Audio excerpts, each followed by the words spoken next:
Hello dear students, I hope कि आपण माने समस्ते भलरे थिबे। ए भिडियोटी को देखिला परे आपण माने अति सहजरे all things bright and beautiful पोएमटी को पढ़ी पारिबे एवं अति सहजरे बुझी पारिबे। सेति पई आमे स्क्रीन रो निम्नरे वर्ड रो स्पेलिंग एवं मीनिंग गुडी को शो कराइबु एवं ता सहित आपण मानकु जेमिति बुझिबारे सुविधा हबो सेति पई भिन्न भिन्न वीडियो क्लिप एवं इमेज गुडी को मध्य व्यवहार करिवु। तेबे चलंतु मोर प्रिय स्टूडेंट्स एई सुंदर वीडियोटी को स्टार्ट करिबा।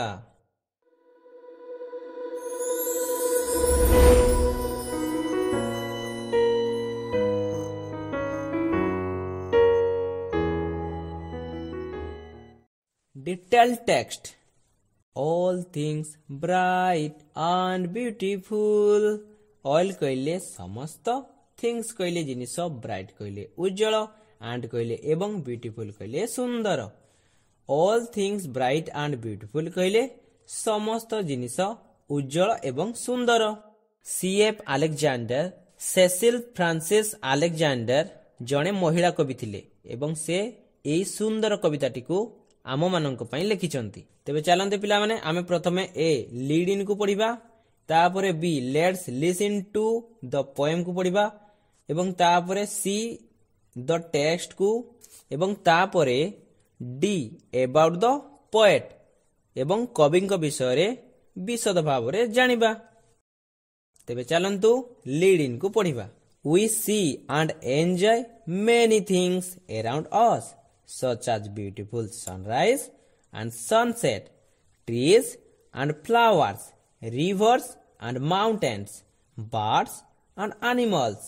We कहले आंबे माने, सी कहले देखिबा, एंजॉय कहले उपभोग करिबा, many things कहले बहुत गुडे जिंस, around us कहले आम चारि पाखरे। We see and enjoy many things around us. आम मानक चारि पाखरे थिबा बहुत गुडे जिंस गुडी को आम माने देखु एवं उपभोग करू। सच आज जेपरि कि ब्यूटीफुल सनराइज सुंदर सूर्योदय एंड एवं सनसेट सुंदर सूर्यास्त, ट्रीज एंड फ्लावर्स गछ गुड़िक एवं फूल गुड़िक, रिवर्स एंड माउंटेन्स नदी गुड़िक एवं पहाड़ गुड़िक, बर्ड्स एंड एनिमल्स पक्षी माने एवं पशु माने। आंभे माने चारि पाखरे थिबा अनेक जिनिस गुड़िको आमे देखु एवं उपभोग करू, जेपरि कि सुंदर सूर्योदय एवं सूर्यास्त, गछ एवं फूल गुड़िक, नदी गुड़िक एवं पहाड़ गुड़िक, पक्षी माने एवं पशु माने। ते पिला माने आम चारि पाखरे थिबा सुंदर सुंदर जिनिस गुड़िको आमे देखु एवं उपभोग करू। ते जेपरि सूर्योदय जेतेबेले सूर्य उदय हुए तो केते सुंदर दिसै नै, देखो पिले चित्र देखो केते सुंदर दिसुजी, देखो दिसुजी नै। आउ जेतेबेले सूर्य अस्त हुए भी देखो केते सुंदर दिसुजी, गछ एवं फूल गुड़िक केते सुंदर दिसुजी देखो, नदी एवं पहाड़ गुड़िक देखो केते सुंदर दिसुजी, पक्षी एवं पशु माने देखो केते सुंदर दिसुती। तो एई गुड़िको आमे देखु एवं उपभोग करू। We smell the fragrance of flowers and feel the change of seasons. Fragrance कहले कोन पिले, फ्रेग्रेंस कहले सुगंध। तो फूल गुड़िक सुगंध बाहर कि नै पिले, सेटा को आमे कोनती फ्रेग्रेंस। फ्रेग्रेंस कहले सुगंध। फ्लावर कहले फूल, फील कहले अनुभव करिबा, चेंज कहले परिवर्तन, सीजन कहले ता तुमे जानिजो पिले, सीजन कहले ऋतु। आमे फूलर सुगंध को सुंगी थाउ एवं ऋतुर परिवर्तन को अनुभव करू। We have eyes to see all this and lips to praise the beauty of the creation. Eye कहले आखि, सी कहले देखिबा, these कहले एगुड़िक, lips कहले ओठ, praise कहले प्रशंसा करिबा, beauty कहले सुंदरता, creation कहले सृष्टि। We have eyes to see all this. आंभ मानक आखि अछि ए सबु देखिबाकू, and lips to praise the beauty of the creation. एवं आंभ मानकर ओठ अछि ए सबु सुंदर सृष्टिर प्रशंसा करिबाकू। Have you ever thought who has created such beautiful things for us? Thought कहले भाबिबा। Have you ever thought तुमे केबे भाबिछ कि who has created, who कहले किए, created कहले सृष्टि करिबा, beautiful things कहले सुंदर जिनिस, who has created such beautiful things for us. किए आम पाई एपरी सुंदर जिनिस सृष्टि करिछि। तो पिला माने तुमे केबे भाबिछो कि एई सुंदर सूर्योदय सुंदर सूर्यास्त ठारू आरंभ करी दुनिया रे जेते भी सब सुंदर सुंदर जिनिस गुड़िक अछि आम मानक पाई किए सृष्टि करिछि? Who has blessed us with the sense of sight smell and feeling. Blessed कहले आशीर्वाद, सेंस कहले इंद्रिय। आमर 5टी इंद्रिय अछि।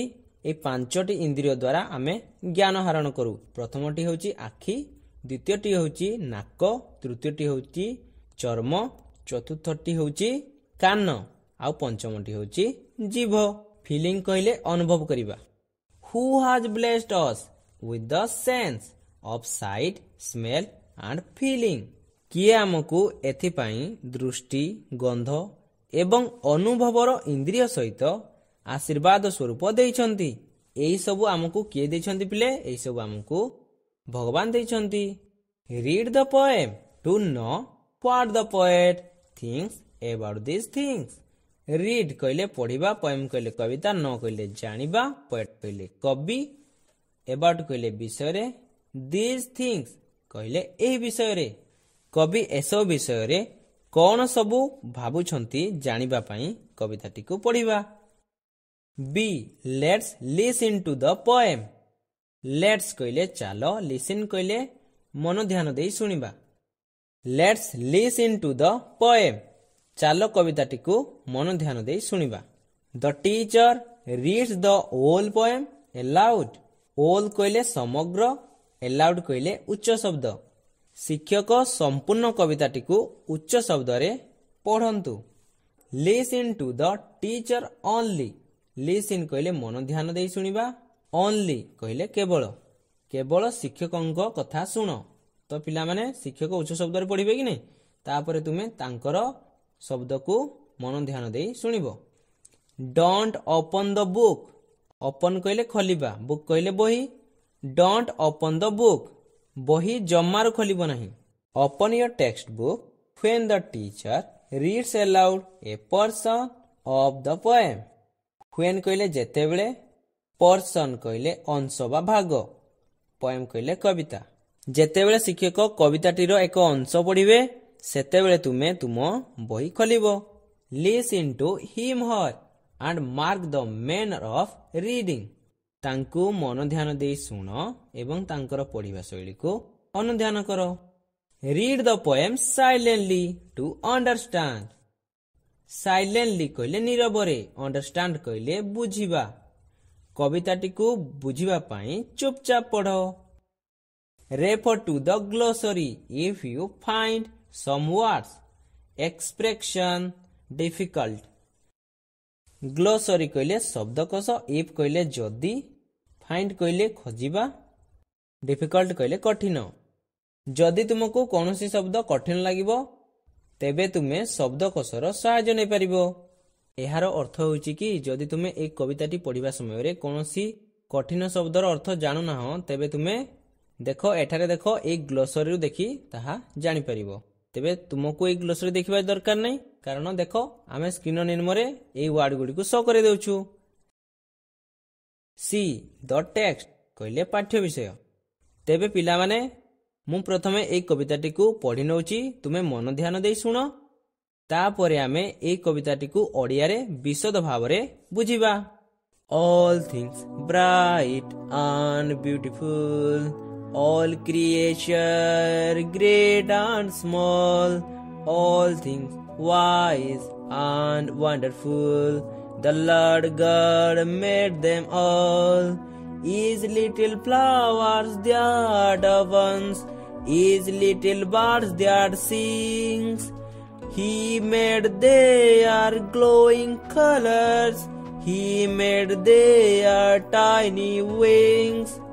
The purple-headed mountain, the river running by, the sunset and the morning, their brightness of the sky, the cold wind in the winter, the pleasant summer sun, the ripe fruit in the garden, He made them everyone. The tall trees in the greenwood, the meadows where we play, the rushes by the water, we gather every day. He gave us eyes to see them, and lips there we might tell. How great is God Almighty, who has made all things well. तो चलंतु पिला माने एबे आमे कविताटी को ओडिया रे विशद भाव रे बुझिबा। ठीक अछि बिले। All things bright and beautiful. All कहले समस्त, थिंग्स कहले जिनिष, ब्राइट कहले दीप्तिमान बा उज्जवल, एंड कहले एवं, ब्यूटीफुल कहले सुंदर बा अति संतोषजनक। अर्थात आम चारि पाखरे आमे जहाँ भी सब जिनिष देखुचंती समस्त जिनिष गुड़िक उज्जवल, दीप्तिमान, सुंदर एवं अति मनमुग्धकर। All creature great and small.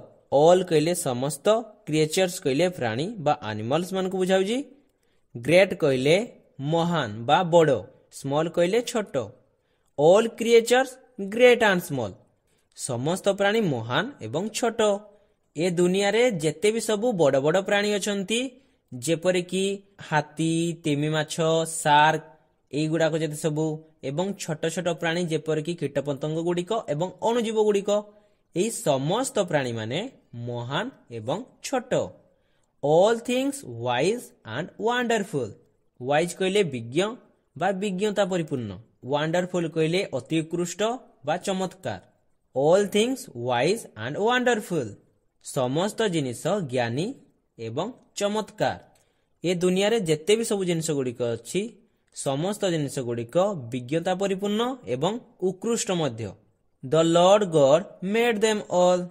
Lord कहले प्रभु, गॉड कहले भगवान परमेश्वर, मेड कहले तैयारी करिबा बा सृष्टि करिबा, देम कहले सेमानंकु। The Lord God made them all. प्रभु परमेश्वर ए समस्तंकु सृष्टि करिसंती। Each little flowers that opens. Each कहले प्रत्येक, लिटिल कहले छोट, फ्लावर कहले फूल, ओपन्स कहले खोलिबा बा प्रस्फुटित होबा। Each little flowers that opens. प्रत्येक छोट फूल गुड़िक खोले एवं फुटे। आमे कहि परिबा कि समस्त सुंदर सुंदर फूल गुड़िक फुटी थाए। Each little birds that sings. Bird कहले पक्षी, दैट कहले ताहा, सिंग कहले गीत गाइबा। गीत गाउथबा प्रत्येक छोट पक्षी जेपरि कोइली, घरचटिया, एमाने समस्ते सुमधुर गीत गाइथांती। He made their glowing colours. Made कहले तैयारी करिबा, ग्लोइंग कहले उज्जवल, कलर्स कहले रंग, ता तुमे जानिछ। He made their glowing colours. से सेमानंकर उज्जवल रंग तैयारी कले। He made their tiny wings. He कहले से भगवान, मेड कहले तैयारी करिबा, देयर कहले सेमानंकर, टाइनी कहले छोट, विंग्स कहले डेना गुड़िक, टाइनी विंग्स कहले छोट छोट डेना गुड़िक। He made their tiny wings. से सेमानंकर छोट डेना तैयारी कले। भगवान पक्षी मानंकु छोट छोट ब्यूटीफुल डेना गुड़िक तैयारी करिसंती। जेपरि कि बटरफ्लाई पक्षी गुड़िक। बटरफ्लाई पक्षी गुड़िक कहले प्रजापति, सुंदर सुंदर प्रजापति गुड़िक केते सुंदर दिसुचंती कि नै पिले देखो। एई सुंदर प्रजापति मानंकु भगवान तांकर कुनी कुनी सुंदर सुंदर छोट छोट डेना गुड़िक तैयारी करिसंती। The purple headed mountain. Purple कहले बाइगणी, हेडेड कहले मुंड बा शिखर। पर्पल हेडेड कहले जेतेबेले सूर्यंक सुनेली किरण पर्वत शिखर रे पड़ी थाए बा पर्वत मुंड रे पड़ी थाए, सेतेबेले सेठारे बाइगणी रंगर दृश्य तैयारी होई थाए, जेपर कि नील एवं लाल रंग। तो ताहाकु आमे पर्पल हेडेड कहि थाउ। The purple headed mountain. बाइगणी रंगर पर्वत शिखर। The river running by. River कहले नदी, रनिंग कहले दौड़िबा बा बहिबा, बाय कहले द्वारा। The river running by. प्रवाहित हेउथिबा नदी। The sunset and the morning. Sunset कहले सूर्यास्त, एंड कहले एवं, मॉर्निंग कहले सकाळ। The sunset and the morning. सूर्यास्त एवं सकाळ। That brightness of the sky. Brightness कहले उज्जवल, स्काई कहले आकाश। That brightness of the sky. ताहा आकाश को उज्जवल करे। ଯେତେବେଳେ ସକାଳ ହୁଏ ସୂର୍ଯ୍ୟ ପାହାଡ଼ କଡ଼ରୁ ଉପରକୁ ଉଠନ୍ତି ଏବଂ ସୂର୍ଯ୍ୟାସ୍ତ ହେଲେ ପାହାଡ଼ରେ ପୁଣି ଲୁଚି ଯାଆନ୍ତି। ସକାଳରୁ ସୂର୍ଯ୍ୟାସ୍ତ ପର୍ଯ୍ୟନ୍ତ ସେ ଆମ ଧରା ପୃଷ୍ଠକୁ କ'ଣ କରିଥାନ୍ତି? ଆଲୋକ ଦେଇଥାନ୍ତି। ତେଣୁ ଏଠାରେ କବି କହିଛନ୍ତି ତାହା ଆକାଶକୁ ଉଜ୍ଜଳ କରିଥାଏ ବୋଲି। The cold wind in the winter. Cold କହିଲେ ଥଣ୍ଡା, ୱିଣ୍ଡ କହିଲେ ପବନ। କୋଲ୍ଡ ୱିଣ୍ଡ କହିଲେ ଶୀତଳ ପବନ, ୱିଣ୍ଟର କହିଲେ ଶୀତ ଋତୁ। The cold wind in the winter, ଶୀତ ଦିନର ଶୀତଳ ପବନ। ଦ ପ୍ଲିଜାଣ୍ଟ ସମର ସନ୍। ପ୍ଲିଜାଣ୍ଟ କହିଲେ ଆରାମ ବା ପ୍ରୀତିକର, ଆନନ୍ଦଦାୟକ। ସମର କହିଲେ ଗ୍ରୀଷ୍ମ, ସନ୍ କହିଲେ ସୂର୍ଯ୍ୟ। ଦ ପ୍ଲିଜାଣ୍ଟ ସମର ସନ୍, ଶୀତ ଦିନର ଶୀତଳ ପବନରେ ଗ୍ରୀଷ୍ମ ସୂର୍ଯ୍ୟ ପ୍ରୀତିର ଅନୁଭବ ଆଣିଦିଏ। C.F. ଆଲେକଜାଣ୍ଡରଙ୍କ ଘର ଆୟର୍ଲ୍ୟାଣ୍ଡର ଡବ୍ଲିଂ ନାମକ ସ୍ଥାନରେ ଏବଂ ଆୟର୍ଲ୍ୟାଣ୍ଡ ଗୋଟିଏ ୟୁରୋପିଆନ କଣ୍ଟ୍ରି ହୋଇଥିବାରୁ ସେଠାରେ ଶୀତ ଦିନେ ବହୁତ ଥଣ୍ଡା ହୁଏ। ତେଣୁ ଏଠାରେ କବି କହିଛନ୍ତି କି ଶୀତ ଦିନର ଶୀତଳ ପବନ ଅର୍ଥାତ୍ ଯେତେବେଳେ ଆମକୁ ଶୀତ ହୁଏ ଆମେ ଖରା ଜାଗାରେ ବସନ୍ତି କି ନାହିଁ ପିଲେ? ତ କାହିଁକି ବସନ୍ତି? କାରଣ ଉଷୁମ ପାଇବା ପାଇଁ, ଉତ୍ତାପ ପାଇବା ପାଇଁ। ସେଥିପାଇଁ ଏଠାରେ କବି କହିଛନ୍ତି କି ଶୀତ ଦିନର ଶୀତଳ ପବନରେ ଗ୍ରୀଷ୍ମ ସୂର୍ଯ୍ୟ ପ୍ରୀତିର ଅନୁଭବ ଆଣିଦିଏ। ଦ ରାଇପ୍ ଫ୍ରୁଟ୍ ଇନ୍ ଦ ଗାର୍ଡେନ୍। ରାଇପ୍ କହିଲେ ପାଚିଲା, ଫ୍ରୁଟ୍ କହିଲେ ଫଳ। ରାଇପ୍ ଫ୍ରୁଟ୍ କହିଲେ ପାଚିଲା ଫଳ, ଗାର୍ଡେନ୍ କହିଲେ ବଗିଚା। ଦ ରାଇପ୍ ଫ୍ରୁଟ୍ ଇନ୍ ଦ ଗାର୍ଡେନ୍, ବଗିଚାରେ ପାଚିଲା ଫଳ।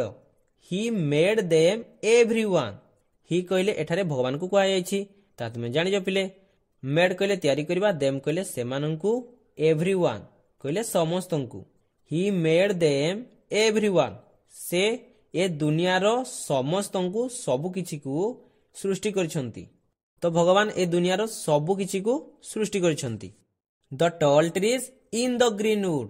ଟଲ୍ କହିଲେ ଡେଙ୍ଗା ବା ଉଚ୍ଚ, ଟ୍ରିଜ୍ କହିଲେ ଗଛ ଗୁଡ଼ିକ, ଗ୍ରୀନ୍ କହିଲେ ସବୁଜ, ଉଡ୍ କହିଲେ କାଠ ବା ଅରଣ୍ୟ। ତ ଏଠାରେ ଆମେ କ'ଣ ବୁଝିବା? ଏଠାରେ ଆମେ ଅରଣ୍ୟ ବୁଝିବା ବା ଫରେଷ୍ଟ। ଗ୍ରୀନ୍ ଉଡ୍ କହିଲେ ସବୁଜ ଅରଣ୍ୟ। The tall trees in the green wood, ସବୁଜ ଅରଣ୍ୟର ଉଚ୍ଚ ଗଛ ଗୁଡ଼ିକ। The meadows where we play. Meadows କହିଲେ ସମତଳ ଘାସ ପଡ଼ିଆ, ୱି କହିଲେ ଆମ୍ଭେମାନେ, ପ୍ଲେ କହିଲେ ଖେଳିବା। ଦ ମେଡୋଜ୍ ୱେୟାର ୱି ପ୍ଲେ, ଆମେ ଖେଳୁଥିବା ସମତଳ ଘାସ ପଡ଼ିଆ। ଦ ରୁସେସ୍ ବାଇ ଦ ୱାଟର। ରୁସେସ୍ କହିଲେ କ'ଣ ପିଲେ? ରୁସେସ୍ କହିଲେ ତମେ ପିଲାମାନେ ଦେଖିଥିବ ଯେ ଯେପରି ନାଳ କୋଡ଼ରେ ବା ନଦୀ କୋଡ଼ରେ ବା କୌଣସି ସନ୍ତସନ୍ତିଆ ଜାଗା ଗୁଡ଼ିକରେ ସେଠାରେ କେତେ ଗୁଡ଼ିଏ ଘାସ ଉଦ୍ଭିଦ ଗୁଡ଼ିକ ବହୁତ ଗୁଡ଼ିଏ ଉଚ୍ଚ ଉଚ୍ଚ ଉଠିଥାନ୍ତି। ସେଇଗୁଡ଼ିକୁ ଆଣି ଲୋକମାନେ ରସି ଏବଂ ମସିଣା ଏଇଗୁଡ଼ାକ ସବୁ ତିଆରି କରିଥାନ୍ତି। ତ ତାକୁ ଆମେ ରୁସେସ୍ ବୋଲି କହିବା। ୱାଟର କହିଲେ ପାଣି, ତାହା ତୁମେ ଜାଣିଛ। ଦ ରୁସେସ୍ ବାଇ ଦ ୱାଟର, ପାଣି କଡ଼ରେ ଉଠୁଥିବା ଲମ୍ବା ଲମ୍ବା ବୁଦା ଗଛ ଗୁଡ଼ିକ। We gather every day. Gather କହିଲେ ଠୁଳ କରିବା ବା ଏକାଠି କରିବା। ଏଭ୍ରି ଡେ କହିଲେ ପ୍ରତ୍ୟେକ ଦିନ। ୱି ଗେଦର ଏଭ୍ରି ଡେ, ଆମେ ପ୍ରତ୍ୟେକ ଦିନ ଏକାଠି କରୁ। He gave us eyes to see them. He କହିଲେ ଭଗବାନ, ଗେଭ୍ କହିଲେ ଦେଲେ, ଅସ୍ କହିଲେ ଆମ୍ଭମାନଙ୍କୁ, ଆଇଜ୍ କହିଲେ ଆଖି, ସି କହିଲେ ଦେଖିବାକୁ, ଦେମ୍ କହିଲେ ସେମାନଙ୍କୁ। He gave us eyes to see them, ସେମାନଙ୍କୁ ଦେଖିବା ପାଇଁ ସେ ଆମକୁ ଆଖି ଦେଲେ। ଭଗବାନ ପରମେଶ୍ୱର ଆମକୁ ସେଇ ଜିନିଷ ଗୁଡ଼ିକ ଦେଖିବା ପାଇଁ ଆଖି ଦେଇଛନ୍ତି। And lips what we might tell. Lips କହିଲେ ଓଠ, ମାଇଟ୍ କହିଲେ ଶକ୍ତି ପାରଙ୍ଗମତା, ବଳ ବା ସାମର୍ଥ୍ୟ, ଟେଲ୍ କହିଲେ କହିବା। And lips that we might tell, ଏବଂ ସେଇଗୁଡ଼ିକର ପ୍ରଶଂସା କରିବା ପାଇଁ ଆମକୁ ଓଠ ଦେଇଛନ୍ତି। How great is God almighty. How କହିଲେ କିପରି, ଗ୍ରେଟ୍ କହିଲେ ମହାନ ବା ବଡ଼, ଗଡ୍ କହିଲେ ଭଗବାନ ବା ପରମେଶ୍ୱର, ଅଲ୍ ମାଇଟି କହିଲେ ସର୍ବଶକ୍ତିମାନ। How great is God almighty, ସର୍ବଶକ୍ତିମାନ ପରମେଶ୍ୱର କେତେ ମହାନ। Who has made all things well. Who କହିଲେ କିଏ ବା ଯିଏ, ମେଡ୍ କହିଲେ ତିଆରି କରିବା ବା ଗଢ଼ିବା, ଅଲ୍ ଥିଙ୍ଗସ୍ କହିଲେ ସମସ୍ତ ଜିନିଷ ବା ବସ୍ତୁ, ୱେଲ୍ କହିଲେ ଭଲ ଭାବରେ। Who has made all things well, ଯିଏ ସବୁ ଜିନିଷକୁ ଭଲ କରି ଗଢ଼ି ଦେଇଛନ୍ତି। ତ ସମସ୍ତ ଜିନିଷକୁ କିଏ ଭଲ କରି ଗଢ଼ି ଦେଇଛନ୍ତି ପିଲେ? ଭଗବାନ ପରମେଶ୍ୱର। ତ ଏଠାରେ ସେସିଲ୍ ଫ୍ରାନ୍ସିସ୍ ଆଲେକଜାଣ୍ଡର କହୁଛନ୍ତି କି ଭଗବାନ ଆମକୁ ଏ ଦୁନିଆରେ ଥିବା ସୁନ୍ଦର ସୁନ୍ଦର ଜିନିଷ ଗୁଡ଼ିକୁ ଦେଖିବା ପାଇଁ ଆଖି ଦେଇଛନ୍ତି ଏବଂ ତାର ପ୍ରଶଂସା କରିବା ପାଇଁ ଓଠ ଦେଇଛନ୍ତି। ସର୍ବଶକ୍ତିମାନ ପରମେଶ୍ୱର କେତେ ମହାନ, ଯିଏ ସବୁ ଜିନିଷକୁ ଏତେ ସୁନ୍ଦର ଭାବରେ ଭଲ ଭାବରେ ଗଢି ତୋଳି ଦେଇଛନ୍ତି। ତେବେ ଚାଲନ୍ତୁ ପିଲାମାନେ ଏବେ ଆମେ କବିଙ୍କ ବିଷୟରେ ଜାଣିବା। D about the poet. About କହିଲେ ବିଷୟରେ, ପୋଏଟ୍ କହିଲେ କବି। ଏବାଉଟ୍ ଦ ପୋଏଟ୍ କବିଙ୍କ ବିଷୟରେ। Cecil Frances Alexander was born in Dublin Ireland in 1818। C.F. Alexander ଅର୍ଥାତ୍ ସେସିଲ୍ ଫ୍ରାନ୍ସିସ୍ ଆଲେକ୍ଜାଣ୍ଡର 1818 ମସିହାରେ ଆୟର୍ଲାଣ୍ଡର ଡବ୍ଲିନ୍ ଠାରେ ଜନ୍ମଗ୍ରହଣ କରିଥିଲେ।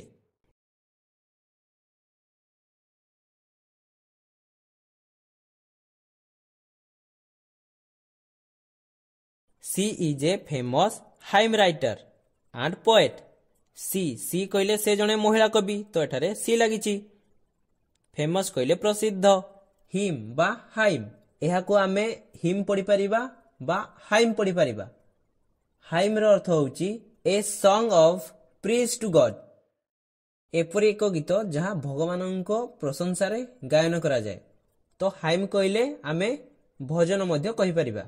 ରାଇଟର କହିଲେ ଲେଖକ, ହାଇମ୍ ରାଇଟର କହିଲେ ଭଜନ ଲେଖକ। She is a famous hymn writer and poet. ସେ ଜଣେ ସୁପ୍ରସିଦ୍ଧ ଭଜନ ଲେଖକ ଏବଂ କବି ଥିଲେ। Her famous works are hymn for children, Christmas carol, once in royal David city, verses for holy season. Her କହିଲେ ତାଙ୍କର, ଫେମସ୍ କହିଲେ ପ୍ରସିଦ୍ଧ, ୱାର୍କସ୍ କହିଲେ କାମ।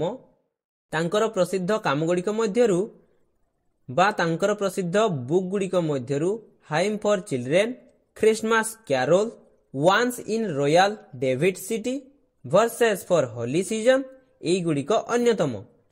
This poem is include in hymn for children. This poem କହିଲେ ଏହି କବିତାଟି, include କହିଲେ ଅନ୍ତର୍ଭୁକ୍ତ। ଏହି କବିତାଟି ତାଙ୍କର ହାଇମ୍ ଫର୍ ଚିଲଡ୍ରେନ୍ ବୁକ୍ରୁ ଆସିଅଛି। ତେବେ ମୋର ପ୍ରିୟ ଷ୍ଟୁଡେଣ୍ଟସ୍, ନେକ୍ସଟ ଭିଡ଼ିଓରେ ଆମେ ଅଲ୍ ଥିଙ୍ଗସ୍ ବ୍ରାଇଟ୍ ଆଣ୍ଡ ବ୍ୟୁଟିଫୁଲ୍ର ସମସ୍ତ କ୍ୱେଶ୍ଚିନ୍ ଆନ୍ସର ଗୁଡ଼ିକୁ ସିମ୍ପଲ ଉପାୟରେ ବୁଝିବା ଏବଂ ଆନ୍ସର ଗୁଡ଼ିକୁ ସିମ୍ପଲ ଉପାୟରେ ଡିସ୍କସନ୍ କରିବା। ଏହିପରି 10th କ୍ଲାସ୍ର ଇଂଲିଶ ଭିଡ଼ିଓ ଗୁଡ଼ିକୁ ଦେଖିବା ପାଇଁ ଆମର OSO କ୍ଲାସ୍କୁ ନିଶ୍ଚୟ ସବସ୍କ୍ରାଇବ୍ କରନ୍ତୁ। ଆମେ ରହୁଛୁ, ନିଜର ଯତ୍ନ ନିଅନ୍ତୁ, ପାଠପଢ଼ାରେ ମନ ଲଗାନ୍ତୁ। ଆମେ ପୁଣି ଆସିବୁ ନେକ୍ସଟ ଭିଡ଼ିଓରେ। ସେ ପର୍ଯ୍ୟନ୍ତ ଆମକୁ ବିଦାୟ ଦିଅନ୍ତୁ। ବନ୍ଦେ ଉତ୍କଳ ଜନନୀ, ବନ୍ଦେ ମାତରମ୍।